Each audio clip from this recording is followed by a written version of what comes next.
This is Retrohammer, Realm of Chaos Slaves to Darkness Rulebook from 1988. In the Warhammer fictional universes, there are many factions that vie and fight for supremacy, motivated by a myriad of different causes and divided across many factions. Some of these can be labelled as good, others neutral, and many evil.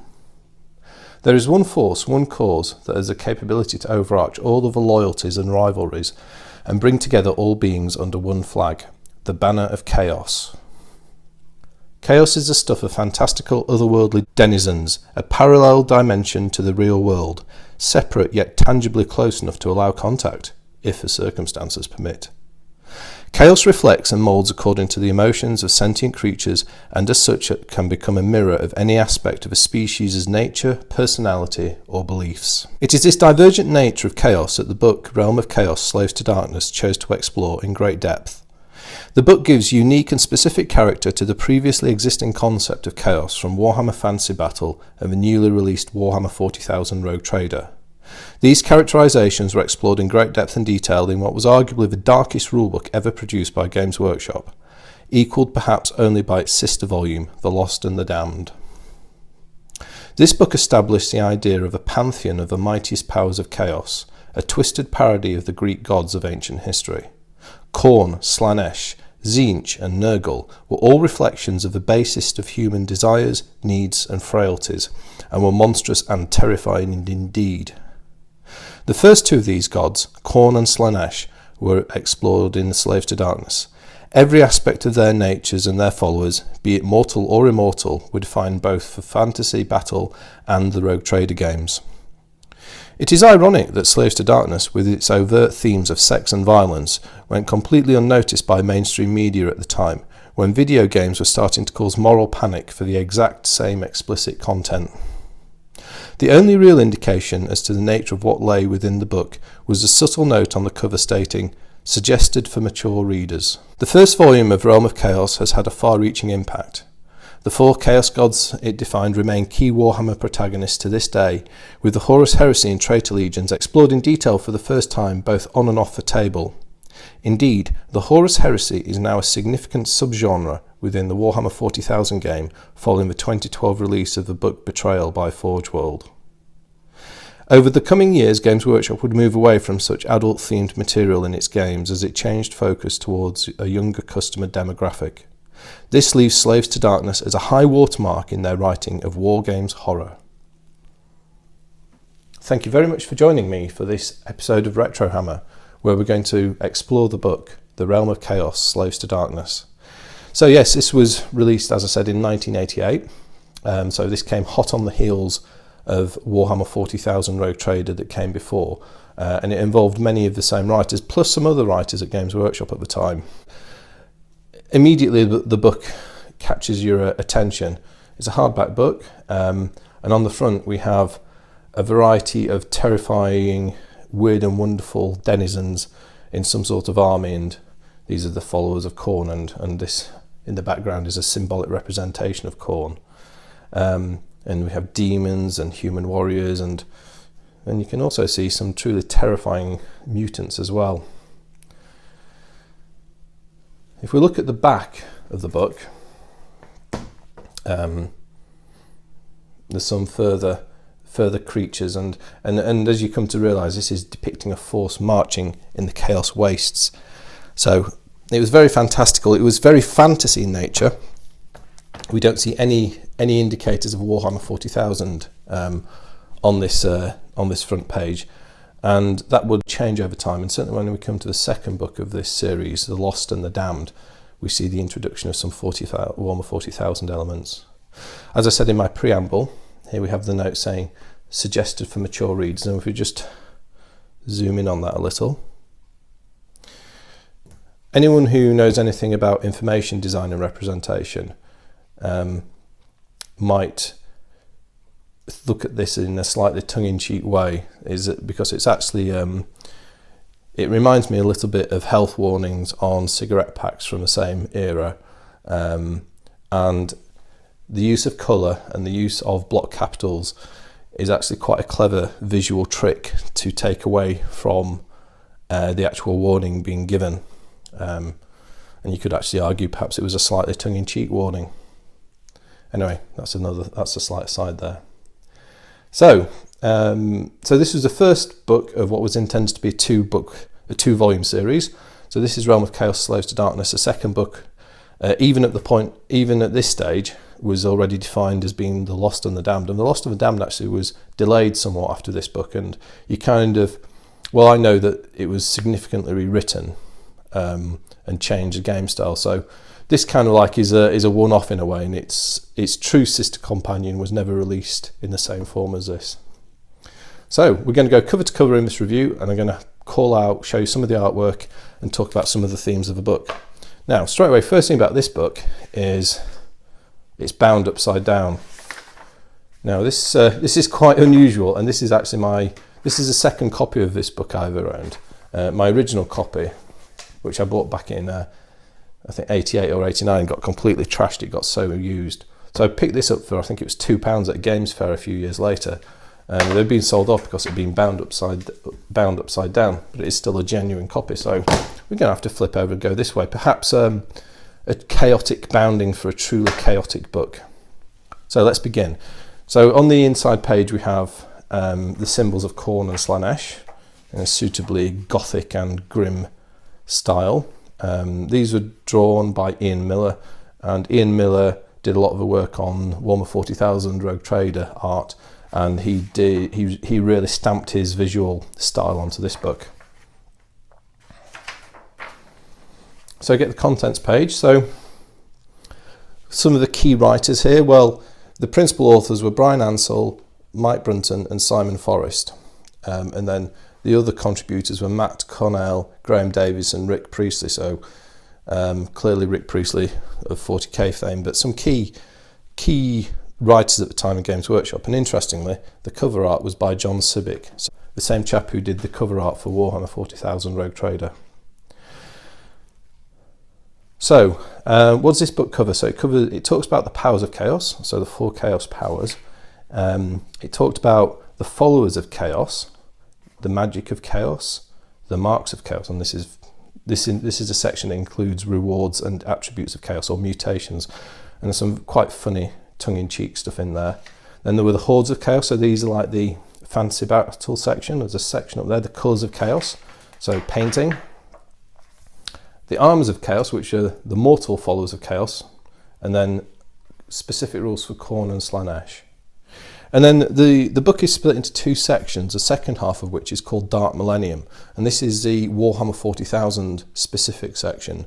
And what we get in here is we get some background, so about chaos and the warp, demon hunters, summoning demons in 40k, possession, chaos renegades. So this is an interesting element that I won't fully explore in this book review. And then, of course, we get the Traitor Legions, the Ordo Malleus, and then Dark Millennium Army List. So this introduced the army lists of the World Eaters, the Emperor's Children, the Sons of Horus, or the Black Legion, and finally, the Grey Knights. So this book is the origin of all 3 of those armies. And there's an opening preamble here called Inquisitor Thrax, and well, if you ever get a chance to read that, that's a nice little opener story there. And then it has an introduction to what chaos is. And the whole thing is written from, this is a dual purpose rulebook. The whole thing is written to be usable and answer the questions for both Warhammer Fantasy Battle and Warhammer 40,000. So we get an introduction to what the book contains, how to use it, etc. And then we get an overview of the spread of chaos. So this actually sets the scene as to what chaos really is. And this is kind of like the general opener, an overview, and then the book is going to get into more and more detail as we go forward.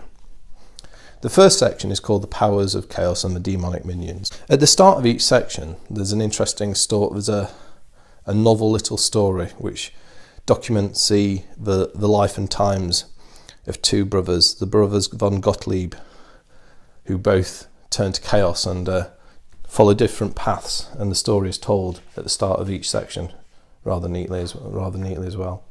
You then have a section of history from a point of view of a historian who ventured into the Chaos Wastes by a fictional author called Marius Holscher.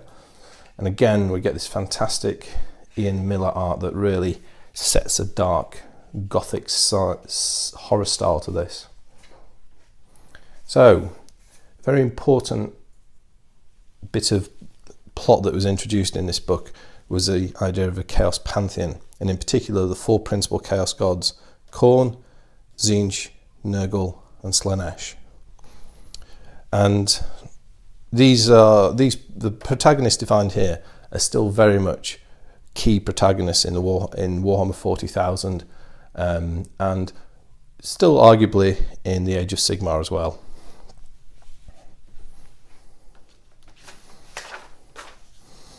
And then it talks about what the chaos powers are. So we have a description of Slannesh and a description of Khorne.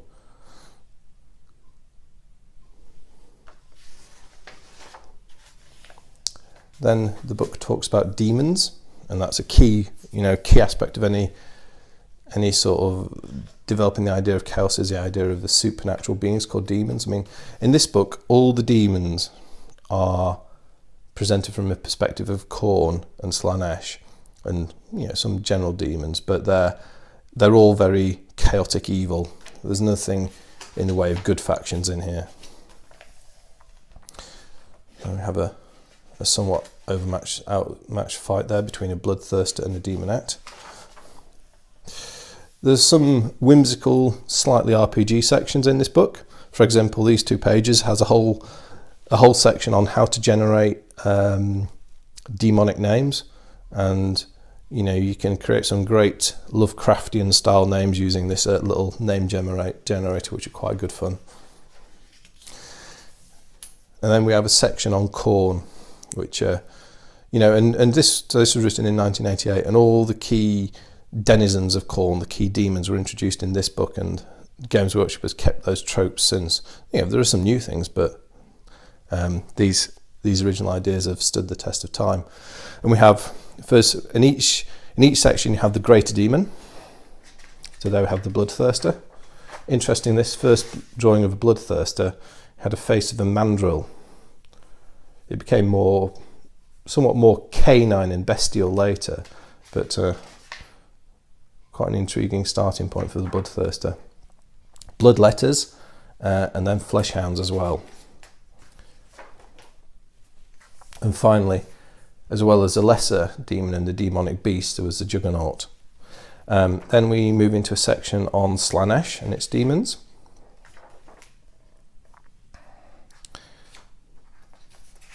And when you read about Slannesh and Khorne, as I said in the introduction, there's some strong themes of sex and violence in this book, which are somewhat subversive for the time, you might say.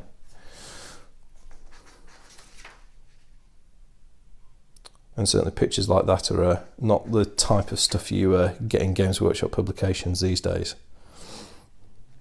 The demonic steed, beast of Slannesh, the fiend, and then the mount of Slannesh, also known as flesh lickers. There you go, nice.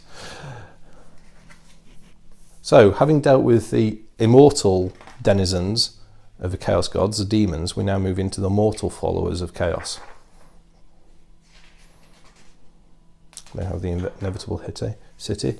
So one of the big things that the rules deal with here are the idea of Chaos champions. So mortals who turn their lives to the service of a Chaos God, and the various adventures and heinous acts they will commit on the road to trying to achieve the ultimate power of demonhood as a demon prince. And there's a very role-play game style way of playing those through, and it's a very well developed aspect of this book, and a key part of the the idea for the games that you generate a champion, and then you play a series of small games, and their warband grows, their powers grow, and you're trying to become a demon prince. However, the path is fraught with peril, and you can very easily fail and be damned for eternity as a chaos spawn.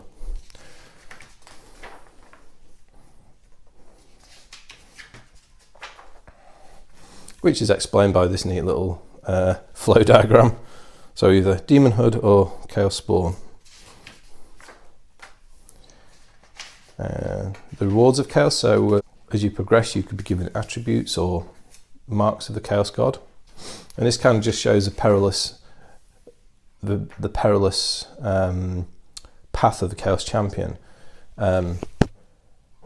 Anytime a Chaos Champion gets a reward, there's a 40% chance it will be a Chaos mutation, which is a bad thing, and there was only a 60% chance of getting a favourable thing. So,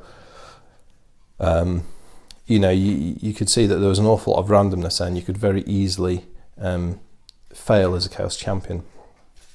When I had this book, me and a group of friends played a lot, not in Fantasy Battle, but in 40k, we played a lot of Chaos Renegade games and series of games, and Chaos Renegades are the 40k equivalent of Chaos Champions. Some aspects of 40k did filter through into this nicely, so here we have rewards of Khorne, and in amongst that there's a technology reward. So in a Fantasy Battle game you could get a guy armed with, I don't know, a D cannon or a grav gun or a las cannon, which is quite interesting. And then the same thing for Slannesh. And then of course the fate of a Chaos Champion as well. Demon Hood or Chaos Spawn. And then the next section of the rule allowed you to create a retinue to accompany your Chaos Champion. And over time this could grow.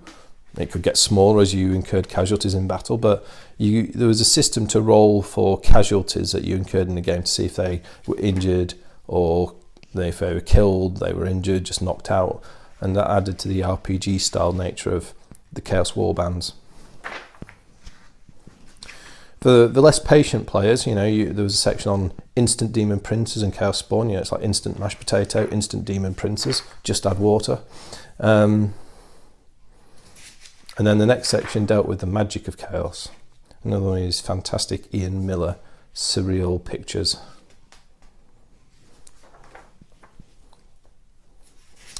So as well as having armies of demons, the game also accounted for allowing you to summon demons in games. And this covered actually both elements of Fantasy Battle and Warhammer Fantasy Roleplay as well. So as I said before, the rulebook is very versatile in terms of how you can use it.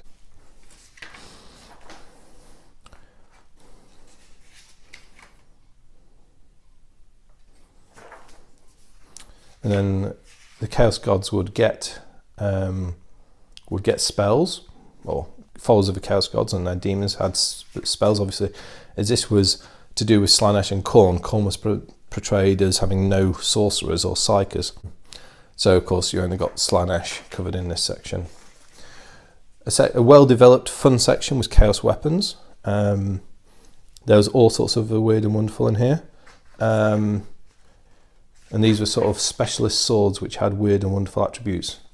And again, in the fantasy setting, a little bit of technology leaking in the form of a chainsword.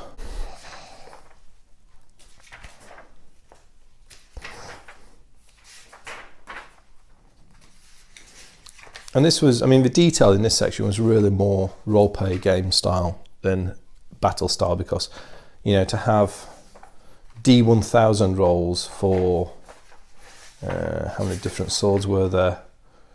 I don't know, probably around 40 different swords is a terrific amount of detail. And then you also have demon weapons, so you can have chaos weapons, but demon weapons as well. And of course, demon weapons is a key theme in the Horus Heresy in terms of the impact that they had. There was a wonderful weapon, the Axe of Khorne, which contained a Greater Demon of Khorne. So you could have a Greater Demon of Khorne armed with an Axe of Khorne, which contained another Greater Demon of Khorne, which you could then unleash in a battle. So points, they were very interesting, but some of the points on them were oddly balanced, perhaps. And then not only would you have chaos weapons, but you'd have magical chaos weapons and items, you know, including the bloodstone, the collar of Khorne, the hellblade carried by bloodletters, and the somewhat debauched rod of command. Again, you know, you would not get artwork like this in a 40k book these days. Familiars were small demonic pets that would be granted to sorcerers. Now we move on to the Mark of Chaos. So this is essentially the section on the chaos attributes. And this is where it gets really dark and weird and wonderful. Well, even more dark, weird and wonderful, and disturbing, you might also say. And there's two ways of doing attributes. You could have personal attributes or dominant attributes. So dominant attributes were for units, personal attributes applied to people. And there were about, 100 attributes. So again, tremendous levels of detail, and the writers, they must have had a huge amount of fun writing these, because there's some very effective attributes, but there's also some really silly things as well. We'll try to pick some out as we go through. I mean, big ears, that's bird's feet, more pretty disturbing artwork there. Brightly patterned skin. Let's find some more weird and wonderful ones. Cowardice. Crown of flesh, so you can have this mutation, a set of eyes around this person's head. Elastic limbs, there's all sorts of, I mean, some of these were really funny, but furry, fangs, hideous appearance. Hopper, so you know, get turned into a single-legged being. Levitation. Flying chaos warriors, woohoo. Long spines made of hair, long legs, I mean. Mechanoid, so, you know, again, a bit of technological leap through into fantasy.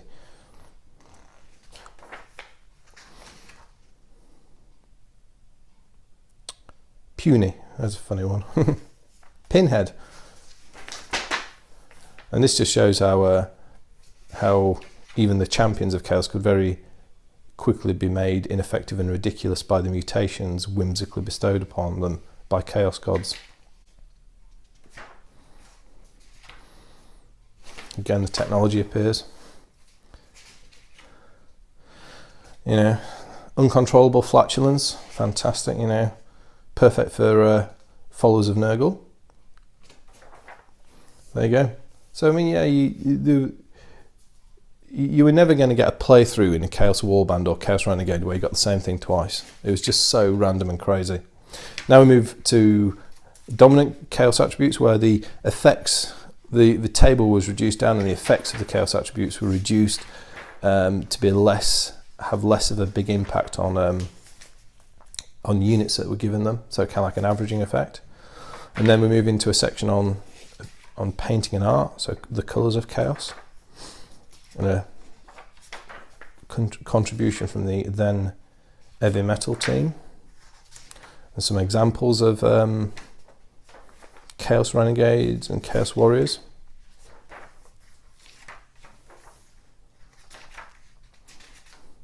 Very old style table setups and stuff. You know, the whole sort of way. The look of this has all changed greatly, but you know, it's great to look back on it. And then some example banners of the Chaos Gods, of the followers of Khorne and followers of Slannesh. And then we get into the 40k, the Dark Millennium stuff. You know, Ultramarines fighting World Eaters and a Chaos Land Raider. And then you have a selection of banners. So many of these are familiar to us guys. You know, the Iron Warriors, the banner of the Emperor's Children. I think that's even the Alpha Legion, and then the Word Bearers and the World Eaters and the Night Lords. There was a lot of stuff established in this book that was built on again and again and again in later years. So it was a real, I mean, just like Warhammer 40,000 Rogue Trader was a seminal book, so was this one. Now move to a section called the Hordes of Chaos. So in the Hordes of Chaos, we're now looking at the armies of chaos. So having defined the the champions of chaos, we now look to the chaos armies, and there's two kind of like key themes here. There are the demonic legions, and then also the mortal legions of chaos. There we go, the demonic legions. You do wonder where they got the faces for some of these unfortunates that were drawn in these artworks. Particularly where they've drawn quite human faces, like this particularly deformed person here.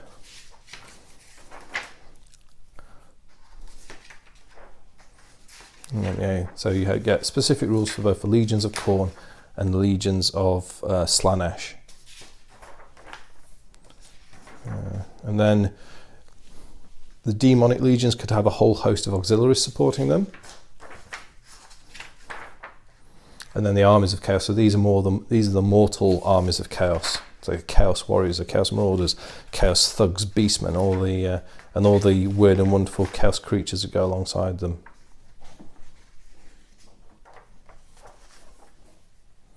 And this is proper old school Warhammer Fantasy Battle style army list here.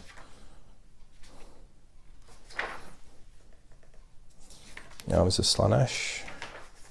And then that concluded the section on Warhammer Fantasy Battle. So probably about a third of this book is general material, a third is fantasy, and the remaining third was then about Warhammer 40,000 setting, the Dark Millennium. And this section for me is what I was really interested in from a themes point of view, and what me and my mates gamed an awful lot of at the time. You know, it was no surprise we wore out our copy of Slaves to Darkness, because we just gamed it so much. It was just so imaginative and open-ended. It was brilliant. So we have an introduction to chaos. So in Warhammer 40,000 Rogue Trader, there was actually quite a lot of discussion around the warp and chaos, but this takes that and then puts it in the context of the four chaos gods. It develops it further and puts it more into the timeline of the 41st millennium. It contextualizes it in terms of, you know, the cycles and the warp, the fall of the Eldar, which is a key 40k plot trope, and it talks about the Black Library for the first time. And then a section which was really interesting, which was talked about the Illuminati, the Emperor, and the Sensei. So who are the Illuminati? Well, the Illuminati are humans who have been possessed, but have survived or thrown off that demonic possession, and are permanently affected and altered by their experience, and making them utterly opposed to chaos. The Emperor, well, we know, the God Emperor of mankind. And then finally the Sensei. Well, the Sensei are described as being the mortal offspring of the Emperor. So the immortal Emperor who, I mean, the intimation here is the Emperor had many lives and many families and fathered many children down the millennia, and those children are the Sensei, and it kind of set the plot with that. Now, unfortunately, in years to come, there was some retconning of this, and kind of changed the meaning of the Illuminati and the Sensei, which was unfortunate because it was I quite liked how it was originally written. Then we get the demons in Warhammer 40,000. So these are kind of like additional rules to allow players to bring demons into a 40k game, and you know, and just you could really randomize your game by just playing a normal game and saying, right, there's a chance of demonic intrusions occurring on the battlefield, or if you're teleporting troops, you know, like Terminators, you might have a teleporter accident, and demon, you know, instead of a squad of 5 Terminators coming through, you might get a squad of 5 Bloodletters, or a Keeper of the Secrets.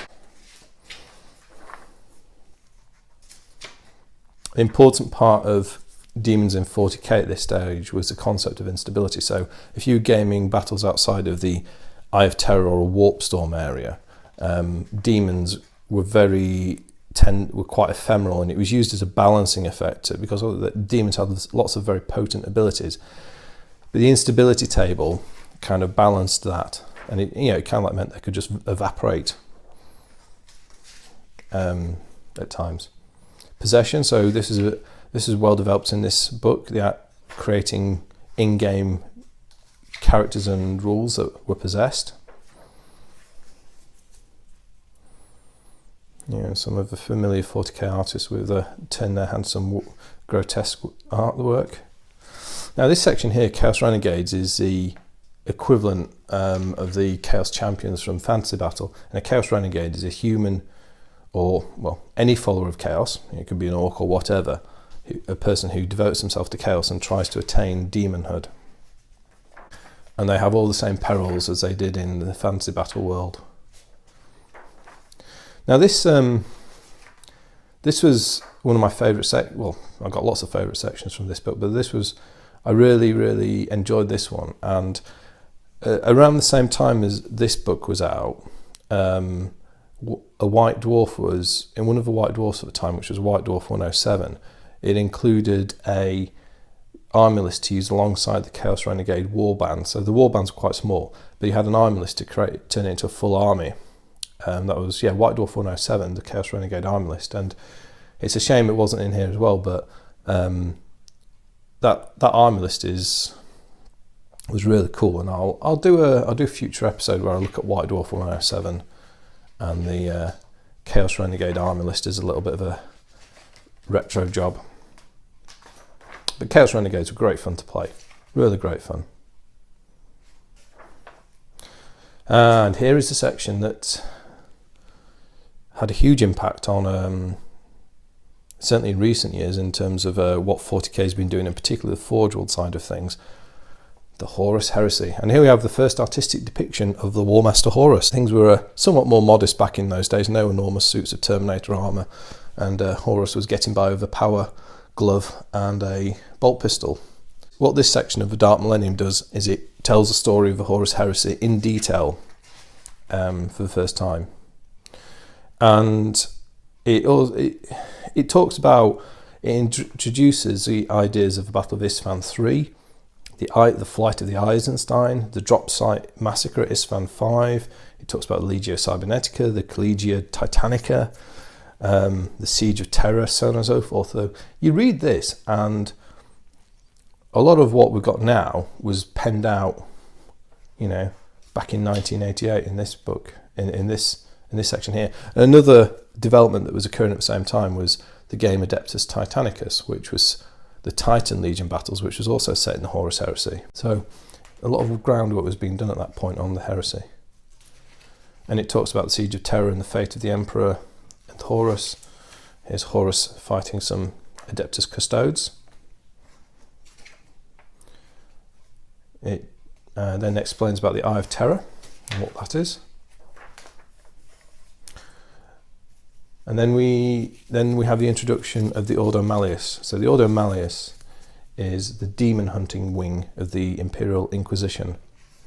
And if you really want to turn the Grimdark up to 10 for playing Imperial in 40k, doing the Ordo Malleus as a force does it. And we'll come to that with the Grey Knights. You got some equipment, so some weapons like the Psy Cannon were introduced. Power shields, combi weapons or combination weapons appeared for the first time. Got rules around, what do we get here? Chaos armor in 40k, explosive collars. They saw quite a lot of use. And then you had there were a series of army lists for all the for the first half of the Traitor Legions, the Black Legion, and then the Grey Knights. And we start off with the World Eaters. And you get quite a brief description of who the World Eaters were. And some of the stuff here rings true now, even now, and there's been very little change in the basic theme of what they are. And even at this stage, it does note that the original chapter colours were blue and white. So when you see those Forge World Eater Marines in all the displays now, they were very faithful to the original material and went back and sourced colour schemes from there. And these are all old school Warhammer 40,000 army list styles. And anyone who's used the book Warhammer 40,000 Compendium will be very familiar with this style of army list. And then we had the Emperor's Children, so the second of the Traitor Legions. And these army lists were all from a point of view of playing games in Warhammer 40,000. So these were not Horus Heresy era army lists, but these were 40k lists. So these represented the Chaos Legions in their warped and mutated forms of the 41st millennium. And again, It talks about the original chapter colours of the Emperor's Children of gold and purple, and then it even talks about the Emperor's Children's monopoly on the use of the Aquila here. So those themes in the armies go all the way back to Slaves to Darkness.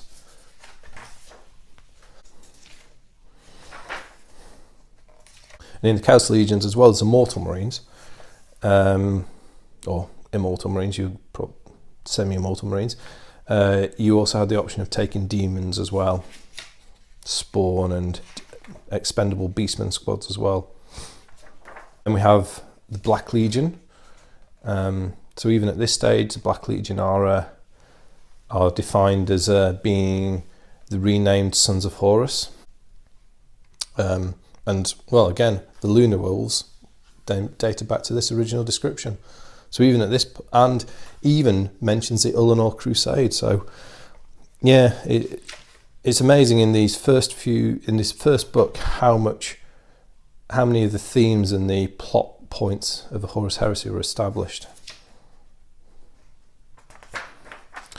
The Black Legion hated all the other traitor legions as well. Of course, you had lots of rivalries between them in terms of, say, Slannesh versus Khorne, but the Black Legion hated everybody. And then finally, we move to the Ordo Malleus army list. So here we have, in effect, well, Demon Hunters and Inquisitors supported by the Grey Knights. So the Grey Knights at this stage were quite typical Space Marines with some special morale rules that made them much more resistant to the effects of fear and terror that the demons caused at the time. And this army list was quite interestingly set up. You only had a random number of Grey Knights available, and if you were short on points, or you could take up to 2,000 points of regular Space Marines and also Adeptus Arbite squads and Imperial Guard squads. And it notes in when I was talking about Ordo Malleus lists being very grimdark, well, it notes that at the end of battles fighting the Chaos Gods or forces of Chaos over legions, Arbites and Guard survivors will be executed, and Marines will be mind scrubbed and returned to their chapters to prevent knowledge of Chaos passing or becoming wider known. There you have it.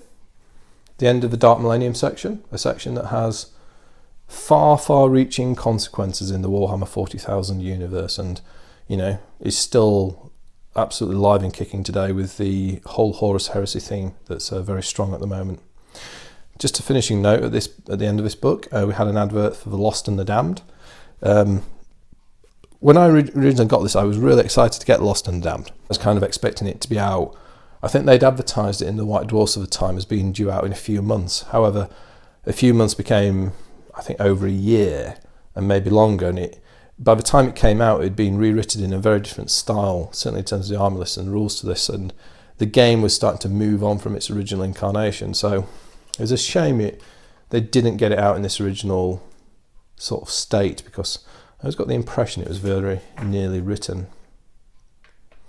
That said, The Lost and the Damned was still an excellent book, and if you can get hold of a copy, it is an interesting read. But these books are quite expensive now to get hold of, and The Lost and the Damned, which I think saw a shorter release run, is certainly fetching even higher prices than Slaves to Darkness can do. So there you have it. Realm of Chaos, Slaves to Darkness. One of the most grimdark and adult horror rulebook I think that 40k ever wrote. Perhaps, you might say it shares that crown with The Lost and the Damned, but it was a very impressive read at the time. In terms of the gaming around it, it was a brilliant book, and even today we still see the impact of the significant ideas in the game that were originated in this book. That was Retrohammer. Thank you very much for listening, and goodbye.